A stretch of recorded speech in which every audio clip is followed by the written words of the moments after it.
Ma'am screen விசிபிளா இருக்கா ma'am?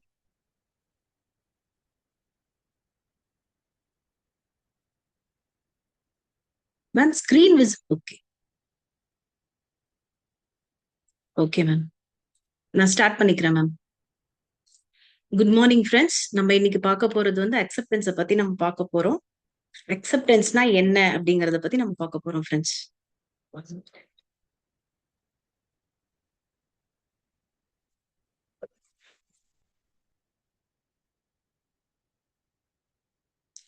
Ma'am next slide move ஆக மாட்டேங்குது, ஒரே ஒரு நிமிஷம் மேம்.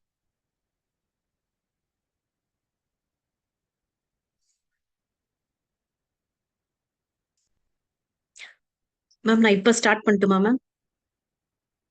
ஓகே ஓகே பண்ணுங்க. இப்போ ஆல்ரெடி ரெக்கார்டர்ல தான் இருக்கு. ஸ்டார்ட் பண்ணிக்கோங்க. Okay ma'am. நம்ம இன்னைக்கு பார்க்க போறது அக்செப்டன்ஸை பத்தி பார்க்க போறோம் ஃப்ரெண்ட்ஸ். அக்செப்டன்ஸ்னா என்னன்னா ஏற்றுக்கொள்ளுதல். தமிழ்ல வந்து ஏற்றுக்கொள்ளுதல் அப்படின்னு அர்த்தம். அக்செப்டன்ஸ்னா இப்ப வந்து நம்மளுக்கு லைஃப்ல நடக்கிற ரியாலிட்டி, உண்மை, உணர்வுகள், அதுக்கப்புறம் மனிதர்கள், அந்த சூழ்நிலைகள் இது எல்லாமே வந்து மறுக்காமலும் எதிர்க்காமலும் நம்ம வந்து அப்படியே ஏத்துக்கிறது தான் வந்து அக்செப்டன்ஸ். சரி, அக்செப்டன்ஸ் அப்படின்றதுனால வந்து இது வந்து நம்ம விட்டு கொடுத்து போகிறதும் கிடையாது. அதுக்கப்புறம் வந்து எல்லாத்தையுமே நம்ம விரும்பி ஏத்துக்கிறதும் கிடையாது. ஏதோ தவறுகள் இருந்தா அதையும் விரும்பி ஏத்துக்கிறதும் கிடையாது. ஓகே, நம்ம ரொம்ப பலவீனவர்களாயிட்டோம், அதனால வந்து அதை நம்ம ஏத்துக்கிறோம் அப்படின்றதும் கிடையாது. அது தவறு ஏதாவது பண்ணியிருந்தாங்கன்னா அலோவிங் இன்ஜஸ்டிஸ், அதாவது தவறு ஏதாவது பண்ணியிருந்தாலும் அதை அப்படியே நம்ம ஏத்துக்கணும் அப்படின்றதும் கிடையாது. இது என்னன்னா அக்செப்டன்ஸ்னா ஆக்சுவலா என்ன அப்படின்னா, இதுதான் நம்மளோட ரியாலிட்டி. லைஃப்ல வந்து இதுதான் நம்மளோட ரியாலிட்டி. இப்போ உண்மை இதுதான். இதை வந்து நம்ம வந்து எதிர்த்து போராடாம, அதை மறுக்காம, அதை வந்து அப்படியே ஏத்துக்கணும் அப்படிங்கிறது தான் விஷயம். நம்ம மறுக்கிறதுனால என்ன நடக்குது அப்படின்னாக்கா, எனர்ஜி வந்து நம்மளுக்கு வேஸ்ட் ஆகுது. அதை ரெசிஸ்ட் பண்றதுனால நம்மளோட எனர்ஜி வந்து நம்மளுக்கு வேஸ்ட் ஆகுது. அதனால வந்து அப்படியே நம்ம ஏத்துக்கிறோம், இந்த சூழ்நிலையை வந்து அப்படியே நம்ம அக்செப்ட் பண்ணிக்கிறோம் அப்படின்னு அர்த்தம். ஃபார் எக்ஸாம்பிள் என்னன்னா, அக்செப்டிங் தட் மிஸ்டேக்ஸ் ஹேப்பன். அதாவது வந்து மனிதர்கள் எல்லாருமே மிஸ்டேக்ஸ் பண்றது வந்து சகஜம்தான் அப்படின்றது வந்து நம்ம புரிஞ்சுக்கணும். அடுத்தது வந்து accepting your emotions instead of suppressing them. அந்த எமோஷன்ஸ் அது வந்து கோபமா இருக்கலாம், சோகமா இருக்கலாம், பயமா இருக்கலாம், அதுக்கப்புறம் ஏதோ ஒரு ஃப்ரஸ்ட்ரேஷன்ஸா இருக்கலாம், ஏமாற்றமா இருக்கலாம். இதெல்லாம் வந்து நம்ம வந்து அக்செப்ட் பண்ணிக்கிறோம், சப்ரஸ் பண்ணாம அக்செப்ட் பண்ணிக்கிறோம். சப்ரஸிங்னா நம்ம என்ன பண்றோம்னா, இப்போ ஒரு கண்டெய்னர் எடுத்துக்கிறோம், அந்த கண்டெய்னர்ல வந்து நம்ம ஏதோ திங்ஸ் போடுறோம்னு வச்சுக்கோங்க, அது ஃபுல் ஆயிடுச்சு, அதை மீறி இன்னும் கொஞ்சம் வச்சு அழுத்தி அழுத்தி நம்ம போடும் போது, அதை கண்டெய்னரை க்ளோஸ் பண்ணி நீங்க வைக்கும் போது ஒரு 5 நிமிஷத்துல என்ன ஆகும்னா அந்த கண்டெய்னரை டப்புன்னு வெடிச்சு ஓப்பன் ஆகும். இதுதான் நம்ம சப்ரஸ் பண்றது. அதாவது ஒரு எமோஷன்ஸை வந்து நம்ம சப்ரஸ் பண்ணக்கூடாது. உள்ள சப்ரஸ் பண்றதுனால நிறைய ஆரோக்கியமின்மை வந்து நடக்கும். அதனால வந்து அந்த விஷயங்களை வந்து நம்ம அக்செப்ட் பண்ணிக்கணும், அந்த எமோஷன்ஸை வந்து அக்செப்ட் பண்ணிக்கணும் அப்படின்னு சொல்றாங்க. அடுத்தது வந்து accepting that somethings are beyond our control. அதாவது வந்து நம்ம கண்ட்ரோலுக்கு மீறி நடக்கிற விஷயத்த வந்து நம்மளால கண்ட்ரோல் பண்ண முடியாது, நம்மளோட கையில இல்ல அப்படின்றத வந்து நம்ம வந்து அக்செப்ட் பண்ணி தான் ஆகணும். இது வந்து எப்படின்னா வந்து, இந்த காலத்துல நம்ம அம்மா எல்லாம் சொல்லியிருப்பாங்க, உன்னோட கண்ட்ரோலுக்கு மீறி போச்சுன்னா நீ வந்து சாமிட்ட விட்டுடு, சரண்டர் ஆயிடு, சரணாகதி ஆயிடு அப்படின்ற மாதிரி நம்ம அம்மா எல்லாம் நம்மளுக்கு சொல்லி கொடுத்திருக்காங்க. அதாவது வந்து சரண்டர் அப்படிங்கிறது வந்து தேர்ட் டைமென்ஷனல் வேர்டு, அக்செப்டன்ஸ்ன்றது வந்து ஃபிஃப்த் டைமென்ஷனல் வேர்டு. அதாவது சரண்டர் ஆகும்போது நம்ம என்னன்னா எக்ஸ்டர்னலா ஒருத்தவங்கள்ட்ட நம்ம எதிர்பார்க்கிறோம், இது நடக்கணும் அது நடக்கணும்ன்றது வந்து சரண்டர்னும் போது எதிர்பார்க்கிறோம். அக்செப்டன்ஸ்ன்ற போது நம்மளால கம்ப்ளீட்டா நம்மளே அக்செப்ட் பண்ணி நம்ம மூவ் ஆன் ஆகி நெக்ஸ்ட் லெவலுக்கு நம்மளால போக முடியும். இதுதான் வந்து அக்செப்டன்ஸோட பெனிஃபிட். அடுத்தது வந்து accepting your self with strength and weakness. அதாவது உங்களோட பலங்களையும் நீங்க வந்து அக்செப்ட் பண்ணணும், அதே மாதிரி ஈக்குவலா உங்களோட பலகீனங்களையும் வந்து நீங்க அக்செப்ட் பண்ணணும் அப்படிங்கிறது தான் இது. அடுத்தது வந்து பெனிஃபிட்ஸ் ஆஃப் அக்செப்டன்ஸ். என்னென்ன பெனிஃபிட்ஸ் இருக்கு நம்ம அக்செப்ட் பண்றதுனால அப்படின்னா, நம்மளோட மன அழுத்தம் வந்து குறையுது. மன அழுத்தம் எப்படி குறையுது அப்படின்னும் போது, நம்ம வந்து இன்டர்னலி நம்ம வந்து ரியாலிட்டியை வந்து நம்ம ஃபைட் பண்ணிக்கிட்டே இருப்போம். இது எனக்கு எனக்கு இது பிடிக்கல, இந்த மாதிரி எனக்கு இந்த உண்மை வந்து எனக்கு பிடிக்கல, இந்த உணர்வுகள் எனக்கு பிடிக்கல, இந்த பர்சன் எனக்கு பிடிக்கல அப்படின்றது வந்து நம்ம ஃபைட் பண்ணிக்கிட்டே இருக்கும்போது, உள்ள இன்டர்னலி நம்ம ஃபைட் பண்ணிட்டே இருக்கும்போது நம்ம மைண்ட் வந்து காமா இருக்காது. அதே டைம்ல வந்து நம்ம அந்த சிச்சுவேஷன் அக்செப்ட் பண்ணிட்டோம்னா, அந்த பர்சனை வந்து இன்டர்னலி நம்ம வந்து அக்செப்ட் பண்ணும்போது நம்மளோட வந்து மென்டல் ஸ்ட்ரெஸ் குறையுது, மன அழுத்தங்கிறது வந்து அந்த இடத்துல குறையுது அப்படின்னு சொல்றாங்க. ஃபார் எக்ஸாம்பிள் என்னன்னா, why did this happen to me அப்படின்றது வந்து நம்மளுக்கு வந்து மோர் சஃபரிங் கொடுக்குது. துன்பம், துயரம் இதை வந்து நம்மளுக்கு நிறைய காமிக்கும். அது அப்படியே ரொம்ப விஸ்வரூபமா எடுத்து காமிக்கிற மாதிரி காமிக்கும். அதே இடத்துல வந்து it happen, now what can I do, நடந்துருச்சு, நம்ம அடுத்தது என்ன பண்ணலாம், அடுத்தது எப்படி மூவ் ஆன் ஆகலாம், அடுத்தது எப்படி சேஞ்ச் ஆகலாம் அப்படின்றது வந்து மோர் கிளாரிட்டியை வந்து நம்மளுக்கு கொடுக்கும். இதுதான் நம்ம வந்து சைக்கலாஜிக்கல் கேஆஸ் தியரியில நம்ம பார்த்தோம் ஃப்ரெண்ட்ஸ், ஒரு 2 months முன்னாடி. எப்படின்னா அந்த இடத்துல வந்து அன்சர்டைனிட்டி இஸ் நார்மல் அப்படின்னு சொல்லியிருந்தாங்க. அதாவது வந்து எதிர்பார்க்காதது நடக்கும்போது அது நார்மல் தான் அப்படின்றத நம்மளுக்கு நம்மளுக்கு தெரிஞ்சுச்சு. அந்த இடத்துல அதே மாதிரி தான் இது.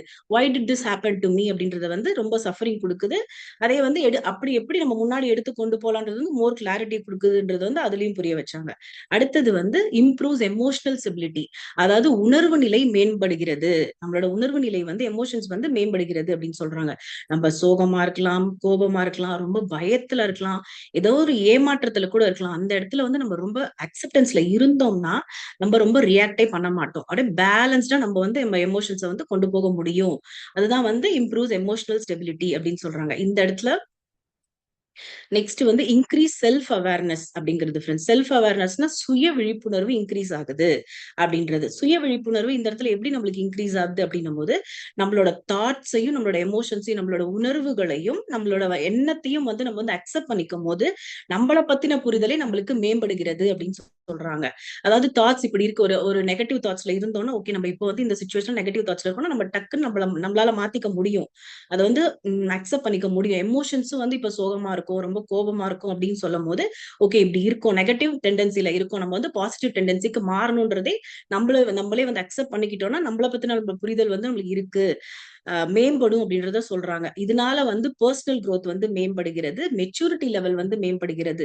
முதிர்ச்சி நம்மளுக்கு நிறைய அடையுது. அதுக்கப்புறம் பெட்டர் டெசிஷன் நம்ம எடுப்போம். முடிவு எடுக்கும் தன்மை வந்து நம்மளுக்கு மேம்படுகிறது அப்படின்றத சொல்றாங்க. அடுத்தது வந்து பில்ஸ் ரெசிலியன்ஸ். அதாவது மன வலிமை வந்து நம்மளுக்கு ஜாஸ்தி ஆகுது அப்படின்னு சொல்றாங்க. எதுனா எப்படி மன வலிமை வந்து ஜாஸ்தி ஆகுதுன்னா, அக்செப்டன்ஸை வந்து நம்ம பிராக்டிஸ் பண்ணும்போது நம்ம வந்து டிஃபிகல்டிஸ்ல இருந்தும் அதுக்கப்புறம் நம்மளோட ப்ராப்ளம்ஸ் அதாவது சேலஞ்சஸ்ல இருந்தும் ஃபாஸ்டரா நம்ம வெளில வர முடியும் ஃப்ரெண்ட்ஸ். நம்ம அக்செப்டன்ஸை ப்ராக்டிஸ் பண்ணும்போது எப்படின்னா அந்த ஒரே இடத்துல நம்ம ஸ்டக் ஆகி நிக்க மாட்டோம். அந்த இதுல அந்த சேலஞ்சஸா இருக்கட்டும், அந்த டிஃபிகல்டிஸா இருக்கும், நம்ம வந்து அக்செப்ட் பண்ணிப்போம். அந்த ஒரு சிச்சுவேஷன், அந்த பர்சனா இருக்கலாம், சிச்சுவேஷனா இருக்கலாம், அதை வந்து நம்ம வந்து அப்படியே அக்செப்ட் பண்ணிக்கிறதுனால நம்ம அந்த இடத்துல ஸ்டக் ஆகி நம்ம நிக்க மாட்டோம். அதே இடத்துல ஸ்டக் ஆகி ரெசிஸ்ட் ஆகி மறுத்துட்டு எதிர்க்காம ஸ்டக் ஆகி நிக்காம நம்ம அடுத்தது என்ன மூவ் ஆன் பண்ணி நம்ம போயிட்டே இருப்போம். இதனால வந்து நம்ம மன வலிமை வந்து நமக்கு அதிகரிக்குது. அடுத்தது வந்து இம்ப்ரூவ்ஸ் ரிலேஷன்ஷிப். அதாவது உறவு நிலை வந்து மேம்படுகிறது அப்படின்னு சொல்றாங்க. எப்படின்னா எவ்ரி ஒன் இஸ் இம்பர்ஃபெக்ட். அது வந்து நம்மளுக்கு தெரியும். எல்லாருமே இம்பர்ஃபெக்ட் தான் இங்க. எல்லாருமே அவங்கவுங்க லெசன்ஸை லேர்ன் பண்ணதான் நம்ம வந்திருக்கோன்றது வந்து நமக்கு புரிய வரும். அடுத்தது வந்து ஒவ்வொருத்தவங்களும் பீப்புள் திங்க் டிஃப்ரெண்ட்லி. அதாவது என்னோட தாட் பேட்டர்ன் வேற மாதிரி இருக்கலாம், அவங்களோட தாட் பேட்டர்ன் வேற மாதிரி இருக்கலாம். எல்லாருக்குமே ஒரே மாதிரி தாட் ப்ராசஸ் இருக்காது அப்படின்றத வந்து நம்ம புரிஞ்சுப்போம். அடுத்தது not everything will go our வே.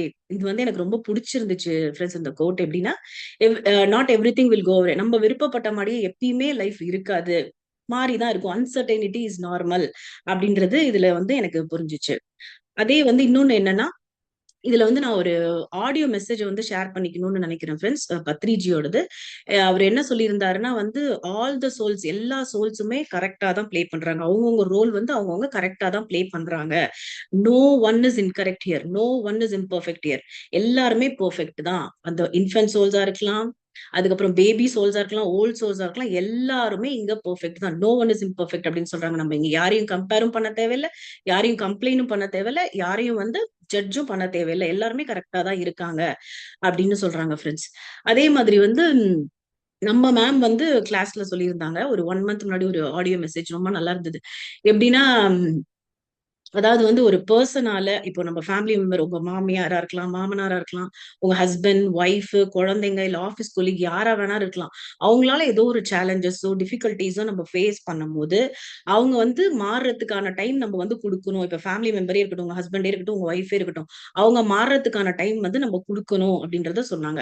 எப்படின்னா அவங்க மாறுறதுக்கு ஒரு 1 இயர் கூட ஆகலாம், இல்ல 2 இயர்ஸ் ஆகலாம், இல்ல 5 இயர்ஸ் ஆகலாம், இல்ல 10 இயர்ஸ் ஆகலாம். அது வரைக்கும் நம்ம வெயிட் பண்ணி தான் ஆகணும். நம்ம அக்செப்டன்ஸ்ல தான் இருக்கணும் அப்படின்றத சொன்னாங்க. எப்படின்னா அக்செப்டன்ஸ்ல இருந்தோம்னா அந்த அவங்களுக்கான டைம் நம்ம கொடுக்கணும், அவங்களுக்கான சுதந்திரத்தை நம்ம கொடுக்கணும் அப்படின்றத நம்ம சொல்லியிருந்தாங்க. இந்த மாதிரி அக்செப்ட் பண்றதுனாலே நம்ம உறவுகள் வந்து மேம்படுது அப்படின்றத சொன்னாங்க. அடுத்தது வந்து என்னன்னா, helps focus on what you can control. அக்செப்டன்ஸ்ல இருக்கும்போது உங்களால பிரிச்சு பார்க்க முடியும் friends. What you can change, what you cannot change. அதாவது எதை உங்களால மாற்ற முடியும், எதை உங்களால மாற்றவே முடியாது அப்படின்றத. மாற்றக்கூடியதை நம்மளால மாற்ற முடியும், மாற்ற முடியாததை வந்து நம்ம அக்செப்ட் பண்ணிக்கலாம் அப்படின்றதுதான் ஃப்ரெண்ட்ஸ். இந்த இடத்துல இந்த அக்செப்ட் பண்றதுனால என்ன நடக்குதுன்னா, நம்மளோட எனர்ஜி வந்து சேவ் ஆகுது, நம்மளோட ப்ரொடக்டிவிட்டி வந்து இம்ப்ரூவ் ஆகுதுன்னு சொல்றாங்க. எனர்ஜி சேவ் பண்றோம், அப்புறம் ப்ரொடக்டிவிட்டினா செயல்திறன் வந்து இம்ப்ரூவ் ஆகுது. ஒரே இடத்துல நம்ம ஸ்டக் ஆகி நிக்காம இது மாறணும், இது மாறினாதான் நான் மாறுவேன், இது மாறினாதான் மாறுவேன் அப்படின்னு நம்ம அப்படியே ஸ்டக் ஆகி நிக்காம நம்ம வந்து நம்மளோட அடுத்தது என்ன அப்படின்றத நம்ம மூவ் ஆகி நம்ம போயிட்டே இருப்போம் அப்படின்னு சொல்றதுதான் ஃப்ரெண்ட்ஸ். அடுத்தது என்னன்னா, கிரியேட்ஸ் இன்னர் பீஸ், நம்மளுக்கு உள்ள அமைதி கிடைக்குது அப்படின்னு சொல்றாங்க. அதாவது லாட் ஆஃப் சஃபரிங் எதனால வருது நம்மளுக்கு, நம்மளுக்கு இருக்கக்கூடிய துன்பம் துயரம்லாம் எதுக்காக வருதுன்னா, நம்ம ஒரு எதிர்பார்ப்பு வச்சிருப்போம் ஃப்ரெண்ட்ஸ். இப்படிதான் இருக்கணும், இப்படிதான் லைஃப் மூவ் ஆன் ஆகணும் அப்படின்றது வந்து நம்ம ஒரு எதிர்பார்ப்பு வச்சிருக்கோம். ஆனா ரியாலிட்டி இங்க அது வேற மாதிரி இருக்கும். ரியாலிட்டிக்கும் எதிர்பார்ப்புக்கும் அப்படியே ஸ்ட்ரைட் ஆப்போசிட்டா இருக்க மாதிரி இருக்கும். அதனால நம்மளால வந்து அதை ஏத்துக்கவே முடியாத சுச்சுவேஷன் நம்ம இருப்போம். அந்த இடத்துல நம்ம இதுதான் நம்மளோட ரியாலிட்டி, இந்த பர்சன் தான் நம்மளுக்கு இது அப்படின்றத வந்து நம்ம ஏத்துக்கிட்டோம்னா, இந்த சிச்சுவேஷனை நம்ம ஏத்துக்கும் போது, இந்த உண்மையை நம்ம வந்து ஏத்துக்கும் போது நம்மளால ஈஸியா வந்து மூவ் ஆன் ஆகி போக முடியும். எந்த ஸ்ட்ரகிளும் இல்லாம நம்ம வந்து ரொம்ப மைண்ட் வந்து நம்மளுக்கு பீஸ்ஃபுல்லா இருக்கும், நம்மளுக்கு இன்னர் பீஸ் கிடைக்கும் அப்படின்றத சொல்றாங்க. ஒரு சின்ன எக்ஸாம்பிள் சொல்றேன் ஃப்ரெண்ட்ஸ். இப்ப ஒருத்தர் வந்து வெளியில கிளம்பிட்டு இருக்காரு. அதுக்காக வந்து ரொம்ப ப்ரிப்பேர் ஆயிருக்காரு. ஈவினிங் ஏதோ ஒரு ஃபங்க்ஷனுக்கு போறாரு, ஏதோ ஒரு செலிப்ரேஷனுக்கு போறாரு, ஏதோ ஒரு போறாருன்னு வச்சுக்கோங்க. அப்போ வந்து ரொம்ப ப்ரிப்பேர் ஆகி ஆஃபீஸ்லாம் லீவ் போட்டு ரொம்ப எந்தோட வெயிட் பண்ணிட்டு இருக்காரு. அப்போ வந்து சோன்னு மழை பெய்யுது. ஹெவி ரெயின் அப்ப பெஞ்சிட்டு இருக்கு அப்படின்னு வச்சுக்கோங்க. அவர் வந்து அந்த ஃபங்க்ஷனுக்கே போக முடியாத சூழ்நிலை சிச்சுவேஷன் இருக்கும்போது, இதே அவர் வந்து ரெசிஸ்டன்ட் மோட்ல இருந்தாருன்னா, திஸ் இஸ் டெர்ரிபிள். ஒய் டுடே, ஏன் இன்னைக்குதான் அந்த மழை பெய்யணுமா, நேத்து பெஞ்சிருக்க கூடாதா, நாளைக்கு பெய்யக்கூடாதா அப்படின்ற ரொம்ப ஃப்ரஸ்ட்ரேஷன்ல இருப்பாரு. ரொம்ப ஃப்ரஸ்ட்ரேஷன் வந்து இன்க்ரீஸ் ஆகுமா அவங்களுக்கு. அப்ப எரிச்சல் வந்து ரொம்ப ஜாஸ்தி ஆகுமா. அதே வந்து அக்செப்டன்ஸ் மோட்ல இருக்கவங்க வந்து ரெயின் இஸ் ஹேப்பனிங், ஆமா மழை பெய்யுது, let me adjust my plan, என்னோட பிளானை வந்து நான் அட்ஜஸ்ட் பண்ணிக்கிறேன், இன்னைக்கு இல்ல நான் என்ன, நான் நாளைக்கு போய்க்கிறேன், அவங்க ஃபோன் பண்ணி நான் சொல்லிக்கிறேன், நாளைக்கு நம்ம மீட் பண்ணலாம் அப்படின்றது வந்து ரொம்ப பிராக்டிக்கல் மைண்ட் செட்ல இருப்பாங்களா. அப்போ அவங்க மைண்ட் வந்து ரொம்ப காமர்ல இருக்குமா. அதாவது அந்த அந்த சுச்சுவேஷனை வந்து அவங்க அக்செப்ட் பண்ணிக்கிறாங்க. அந்த சுச்சுவேஷன்ன்றது ஒண்ணுதான், நம்ம எப்படி ரியாக்ட் பண்றோம் அந்த இடத்துல, ரெசிஸ்ட் பண்றோமா இல்ல அக்செப்ட் பண்றோமா அப்படின்றதுதான் ஃப்ரெண்ட்ஸ். அதே மாதிரி அடுத்தது என்னன்னா, ஒரு கன்க்ளூஷனுக்கு வந்தாச்சு ஃப்ரெண்ட்ஸ். எப்படின்னா, இப்போ வந்து எல்லாம் சொல்றீங்க தியரிட்டிக்கலா வந்து அக்செப்டன்ஸ் பண்ணிக்கலாம் அப்படின்றத நீங்க சொல்றீங்க. ஆனா என்னோட சிச்சுவேஷன் வந்து என்னால சகிச்சுக்க முடியாம இருக்கு, என்னால வந்து ஏத்துக்கவே முடியாத சிச்சுவேஷன் இருக்கு. நீங்க ஈஸியா சொல்றீங்க அக்செப்டன்ஸ் பண்ணிடலாம் அப்படின்ட்டு இருக்கும். எனக்கே அந்த டவுட் இருந்துச்சு, நிறைய பேருக்கும் அந்த டவுட் இருக்கும். இது எப்படி நம்ம ஓவர் கம் பண்ணி வரலாம் அப்படின்னா, நம்ம வந்து அந்த அக்செப்டன்ஸ் மோட்லயே நம்ம இல்ல அப்படின்னா, நம்ம வந்து பாடி மைண்ட்லயே இருக்கும் அப்படின்னு அர்த்தம் ஃப்ரெண்ட்ஸ். பாடி மைண்ட்ல தான் நம்ம இருக்கோம், சோல் கான்சியஸ்ல இல்ல அப்படின்னு அர்த்தம். பாடி மைண்ட்லயே இருக்கிறதுனால நம்மளால சேஞ்ச் பண்ண முடியாது. அதே வந்து நீ டக்குன்னு என்ன பண்ண, பிரதீப் விஜய் சார் கூட நம்மளுக்கு சொல்லியிருக்காரு. ஹைபிரிட் மெடிடேஷன், ஒரு 5 மினிட்ஸ் டைம் கிடைக்குதா, ஒரு 10 மினிட்ஸ் டைம் கிடைக்குதா, டக்கு நீங்க மெடிடேஷன்ல உட்காந்துருங்க அப்படின்னு சொல்லுவாரு. நீங்க மெடிடேஷன் பண்ணுங்க, நிறைய நேரம் டைம் இன்க்ரீஸ் பண்ணுங்க மெடிடேஷன். அதுக்கப்புறம் புக் ரீடிங், அதுக்கப்புறம் வீடியோஸ் நம்ம கேட்கறதுனாலயோ சத்சங்கத்துல இருக்கிறதுனாலயோ நம்ம சோல் கான்சியஸ் அலைன்மெண்ட்டுக்கு நம்ம வந்துருவோம். இப்போ வந்து நம்மளால அக்செப்டன்ஸ்ன்றது கொஞ்சம் ஈஸியா இருக்க மாதிரி இருக்கும். நான் ரொம்ப ஈஸி நான் சொல்ல வரல அக்செப்டன்ஸ், ஆனா ரொம்ப கஷ்டமும் இல்ல ஃப்ரெண்ட்ஸ். அதை அக்செப்ட் பண்ணும் இந்த மாதிரி வந்து சோல் கான்சியஸ்ல நம்ம இருக்கும்போது அக்செப்டன்ஸ்ன்றது வந்து ஈஸியா தான் இருக்கும். அதே மாதிரி வந்து எப்படின்னா, நம்ம வந்து நம்மளோட அதாவது அந்த பர்சன்ஸே இருக்கட்டும், நம்ம ஃபேமிலி மெம்பர்ஸே இருக்கட்டும், ஒரு மாமனாரோ மாமியாரோ ஹஸ்பண்டோ ஒய்ஃபோ, அவங்களால நம்மளுக்கு வந்து ரொம்ப டிஃபிகல்டிஸ் இருக்கு, சேலஞ்சஸ் வருது அப்படின்னும் போது நம்ம என்ன பண்ணலாம்னா, அவங்க ஒரு பேபி சோலா கூட இருக்கலாம், அதுக்கப்புறம் இல்லைன்னா வந்து இன்ஃபென்ட் சோலா கூட இருக்கலாம். அவங்க வந்து அவங்களோட சோல் எவல்யூஷனுக்காக இருக்காங்க, நம்ம நம்மளோட சோல் எவல்யூஷனுக்காக இருக்கோம். அவங்களோட சோல் growth-ஏ வேற, நம்மளதே வேற அப்படின்றத நம்ம புரிஞ்சுக்கணும். அப்படின்றது அவங்கள சேஞ்ச் பண்ணணும்னு நினைச்சா யாரையுமே இங்க வந்து நம்ம சேஞ்ச் பண்ணவே முடியாது. We cannot change others. நம்ம மாத்திக்கணும்னு நினைச்சா நம்மள மட்டும்தான் நம்மள மாத்திக்க முடியும், அடுத்தவங்கள வந்து நம்ம மாத்த முடியாது. விழிப்புணர்வு புக்லயும் நம்மளுக்கு வந்து ஓஷோ சொல்லியிருக்காரு ஃப்ரெண்ட்ஸ். அதை பத்தி எல்லா புக்ஸ்லயுமே போட்டிருக்கு. நம்ம வந்து அடுத்தவங்கள வந்து சேஞ்ச் பண்ணவே முடியாது, நம்மளதான் நம்ம சேஞ்ச் பண்ணிக்க முடியும். இந்த இடத்துல வந்து நம்ம அக்செப்டன்ஸ் கொண்டு வரணும் ஃப்ரெண்ட்ஸ், அக்செப்ட் பண்ணணும் நம்ம. அப்படி பண்ணும்போது நம்ம வந்து நம்ம சேஞ்சஸ் கொண்டு வரலாம். அடுத்தது வந்து நம்ம எல்லாருமே நம்ம வந்து இந்த நம்மளோட ஆன்ம உலகத்துல வந்து முடிவு பண்ணிட்டு தான் வந்திருக்கோம் ஃப்ரெண்ட்ஸ். இப்ப இவங்க தான் வரணும், இவங்க வந்துதான் இந்த மாற்றத்தை நம்ம லைஃப்ல கொண்டு வரணும், இந்த சேலஞ்சஸ் கொடுத்தா மட்டும்தான் எனக்கு வந்து சோல் growth இருக்கும், என்னோட சோல் எவல்யூஷன் முன்னேற்றத்துல நான் முன்னேறி போக முடியும் அப்படின்றது வந்து நம்ம எல்லாம் பேசிட்டு தான் நம்ம வந்திருக்கோமா. இவங்கதான் நம்மளுக்கு வரணும், இவங்களாலதான் இந்த சேலஞ்சஸ் எனக்கு வரணும், இவங்களாலதான் என்னோட சோல் எவல்யூஷன் ஆகணும் அப்படின்றது நம்ம பேசி வந்துட்டு தான் வந்திருக்கோம். இங்க இருக்க மாயையில வந்து நம்ம எல்லாத்தையுமே நம்ம மறந்துட்டு அவங்களே வந்து கம்ப்ளைண்ட் பண்ணிட்டு இருக்கோம், அவங்களே ஜட்ஜ் பண்ணிட்டு இருக்கோம், அவங்களே வந்து காசிப் பண்ணிட்டு இருக்கோம், இதெல்லாம் பண்ணிட்டு இருக்கோம் அப்படின்னு சொல்றாங்க.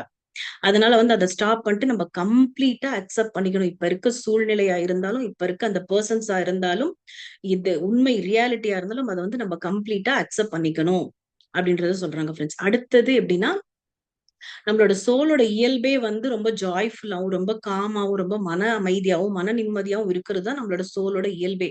ஆனா நம்ம இங்க வந்துட்டு வந்து இந்த ஸ்ட்ரகிள்ல மாட்டிக்கிட்டு, இந்த இந்த பெர்சன்ஸாலயும், இந்த சிச்சுவேஷன்ஸாலயும் சொல்லிட்டு நம்ம வந்து கம்ப்ளைண்ட் பண்ணிட்டு இருக்கோம். ஆனா அப்படி கிடையவே கிடையாது ஃப்ரெண்ட்ஸ்.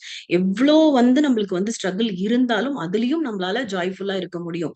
ஃபார் எக்ஸாம்பிள் வந்து என்னன்னா, நான் ஒரு 4, 5 இயர்ஸ்க்கு முன்னாடி ஃப்ரெண்ட்ஸ் இதுக்கு போயிருந்தோம். ஒரு கோயிலுக்கு நாங்க போயிருந்தோம். ஒரு 4, 5 இயர்ஸ்க்கு முன்னாடி அப்ப வந்து சேலஞ்சஸ்லாம் பயங்கரமா தான் இருந்தது. சேலஞ்சஸ், டிஃபிகல்டீஸ் எல்லாமே பயங்கரமா இருந்தது. என்னால வந்து அந்த இடத்த கூட என்னால ஃபீல் பண்ண முடியாத அளவுக்கு எனக்கு இருந்துச்சு. அவ்ளோ ஸ்ட்ரகிள் இருந்துச்சு. மெடிடேஷன்லாம் அப்ப இல்ல. இப்போ நான் வந்து மெடிடேஷன்லாம் பண்ணி நெறைய விஸ்டம் ஷேரிங்லாம் கேட்டு, நம்ம குளோபல் புத்தாஸ் வந்ததுக்கு அப்புறம் எனக்கு வந்து இப்ப நான் அந்த கோயிலுக்கு போனேன் ஃப்ரெண்ட்ஸ். அவ்ளோ ஹேப்பியா ஃபீல் பண்ணேன். அவ்ளோ ஜாய்ஃபுல்லா, அவ்ளோ என்னோட மைண்ட் வந்து காமா இருந்தது. அந்த இடத்த என்னால ஃபீல் பண்ண முடிஞ்சுச்சு ஃப்ரெண்ட்ஸ். அவ்ளோ தைரியமா, அவ்ளோ மெச்சூர்டா என்னால வந்து இருக்க முடிஞ்சுச்சு ஃப்ரெண்ட்ஸ். இத நான் ஷேர் பண்ணணும்னு நெனச்சேன். அதே மாதிரி வந்து நம்ம ஹெல்த் ஃபர்ஸ்ட் எப்படின்னா, நம்மள வந்து ரொம்ப ஸ்ட்ரெஸ்ல இருக்கோம் அப்படின்னா வந்து, நம்மளோட எமோஷனல் பாடி வந்து அ ஆரோக்கியமின்மை எமோஷனல் பாடி வந்து பாதிக்கப்படும் ஃப்ரெண்ட்ஸ். அடுத்தது வந்து மெச்சூரிட்டி சாரி மென்டல் பாடி வந்து பாதிக்கப்படும். அடுத்தது வந்து நம்மளோட பிசிக்கல் பாடி பாதிக்கப்படும். இது 3மே வந்து இன்டர் கனெக்டட் ஃப்ரெண்ட்ஸ். ஃபர்ஸ்ட் நம்ம குடுக்குற இன்புட், அதாவது நம்ம அந்த ஸ்ட்ரெஸ்ன்ற இன்புட் வந்து நம்ம மைண்ட்ல இருந்து எமோஷனல் பாடிக்கு போகுது. அந்த எமோஷனல் பாடியில இருந்து என்ன ஆகுதுன்னா மென்டல் பாடிக்கு டிராவல் ஆகும். மென்டல் பாடியில இருந்து பிசிக்கல் பாடி. பிசிக்கல் பாடியில இருந்து எப்படி நம்மளுக்கு அவுட்புட் வரும்னா டிசீஸா தான் ஃப்ரெண்ட்ஸ் அவுட்புட் வரும். எப்படி அப்படின்னா வந்து இப்போ வந்து ஒரு விஷயம் இப்ப நீங்க வந்து மைண்ட்ல போட்டு அதையே மனனம் பண்ணிக்கிட்டே இருக்கீங்க அப்படின்னும் போது அது என்ன ஆகுதுன்னா வந்து அது ஸ்ட்ரெஸ்ஸா மாதிரி அது வந்து ஒரு ஆசிட் ரிஃப்ளெக்ஸ் மாதிரி ஃபர்ஸ்ட் ஸ்டார்ட் ஆகும் ஃப்ரெண்ட்ஸ் நம்மளுக்கு. ஏன்னா அதையே யோசிச்சுக்கிட்டே இருக்கும். அது ஒரு நெகட்டிவ் டெண்டன்சி தான். ஒரு துன்பம், துயரம் அதையே யோசிக்க யோசிக்க என்ன ஆகும்? ஆசிட் ரிஃப்ளெக்ஸ் வருது. அந்த ஆசிட் ரிஃப்ளெக்ஸ் வந்து அசிடிட்டியா வருது. அசிடிட்டி வந்து அப்படியே அல்சரா ஃபார்ம் ஆகுது ஃப்ரெண்ட்ஸ். இப்படிதான் நம்மளுக்கு வந்து டிசீஸ் வந்து வெளியாகுது. பிசிக்கல் பாடியில நம்ம டிசீஸா வந்து அவுட்புட்டை நம்ம பாக்குறோம் அப்படின்றதுதான் ஃப்ரெண்ட்ஸ். அதே மாதிரி என்னோட ஃப்ரெண்டுக்கு வந்து யூரினரி இன்ஃபெக்ஷன் இருந்தது ஃப்ரெண்ட்ஸ். அவங்க வந்து டாக்டர்கிட்ட போய் காமிச்சாங்க. அலோபதி டாக்டர்கிட்ட போனாங்க. அப்ப வந்து டாக்டர் கிட்ட போய் டேப்லெட்ஸ் எல்லாம் எடுத்தப்பயும் வந்து அந்த யூரினரி இன்ஃபெக்ஷன் வந்து கியூர் ஆகல. டேப்லெட்ஸ் போட்டாங்க. அப்பயுமே அது கியூர் ஆகல. அதுக்கப்புறம் என்ன பண்ணாங்கன்னா, ஓகே ஹோமியோபதி போலாம் அப்படின்னும் போது ஹோமியோபதி போனாங்க. அவங்க குடுக்குற டேப்லெட்ஸ்ல வந்து கியூர் ஆச்சு. கொஞ்சம் கியூர் ஆன மாதிரி இருந்துச்சு. ஆனா திருப்பி அவங்க ஸ்ட்ரெஸ்ல இருக்கும்போது என்ன ஆச்சுன்னா, திருப்பி வந்து அந்த யூரினரி இன்ஃபெக்ஷன் வந்து ஜாஸ்தியாக ஆரம்பிச்சுச்சு. அப்போ வந்து டாக்டர்ட்ட போனப்ப, இல்ல நீங்க டேப்லெட் போட்டாலும் உங்க ஸ்ட்ரெஸ் லெவல வந்து நீங்க வந்து டவுன் பண்ற வரைக்கும் அந்த யூரினரி இன்ஃபெக்ஷன் வந்து உங்களுக்கு இருந்துட்டு தான் இருக்கும் அப்படின்னு சொல்லிட்டாங்க.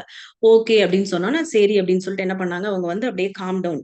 அந்த எப்பலாம் அந்த யூரினரி இன்ஃபெக்ஷன் வந்து அவங்க இது ஃபீல் பண்றாங்களோ, அப்ப வந்து ரொம்ப காம் டவுன் அப்படின்ற மாரி அந்த சூழ்நிலைய, அந்த சிச்சுவேஷன் வந்து அவங்க அக்செப்ட் பண்ண ஆரம்பிச்சாங்க. அக்செப்ட் பண்ண ஆரம்பிச்சோனே, இன்ஸ்டன்ட்டா ஃபிரெண்ட்ஸ் நீங்க நம்ப மாட்டீங்க. இன்ஸ்டன்ட்டாவே அது வந்து தெரிஞ்சுச்சாம். அது கியூர் ஆகுறது வந்து அப்படியே தெரிஞ்சுச்சாம். ஒரு இதுல வந்து டக்குன்னு என்ன ஆயிடுச்சுன்னா, ஒரு டே பை டே வந்து அந்த ஹோமியோபதி டேப்லெட்டும் வந்து தீந்துருச்சு போல இருக்கு. ஒரு 4, 5 கிலோமீட்டர்ஸ் தாண்டி போய் அவங்க அந்த டேப்லெட்ட வாங்கிட்டு வரணும். அவங்களால டிராவலும் பண்ண முடியல. அவ்வளவு தூரம் போணுமா அப்படின்னு யோசிச்சுட்டு இருந்தாங்க போல இருக்கு. அந்த டைம்ல வந்து டேப்லெட்டும் இல்ல, யூரினரி இன்ஃபெக்ஷன் அந்த சென்சேஷன் இருக்க மாதிரியே இருக்கு போல இருக்கு. அப்போ வந்து டக்குன்ட்டு வந்து ஓகே காம் டவுன். அந்த அந்த அந்த சிச்சுவேஷன வந்து அவங்க அக்செப்ட் பண்ண ஆரம்பிச்சாங்க. அக்செப்ட் பண்ண ஆரம்பிச்சதுக்கு அப்புறம் அவங்களுக்கு வந்து அந்த யூரினரி இன்ஃபெக்ஷனே கம்மியாச்சு ஃபிரெண்ட்ஸ். டேப்லெட்டே தேவைப்படல. அது வந்து அது ஒரு எக்ஸ்பீரியன்ஸ் ஃப்ரெண்ட்ஸ். இது வந்து அக்செப்டன்ஸால இது வந்து நடக்குதுன்றத வந்து நான் சொல்ல வந்தேன் ஃப்ரெண்ட்ஸ். அதனால எல்லாமே அந்த சிச்சுவேஷன், அந்த பெர்சன் எதா இருந்தாலுமே நம்ம அக்செப்ட் பண்ணோம்னா, நம்மளோட ஹெல்த் பெனிஃபிட்ஸும் நம்மளுக்கு நல்லா இருக்கும். எமோஷனல் பாடியும் நம்மளுக்கு நல்லா இருக்கும். மென்டல் பாடியும் நம்மளுக்கு நல்லா இருக்கும். Thank you thank you friends. இதுதான் அக்செப்டன்ஸ பத்தின செஷன். Thank you friends.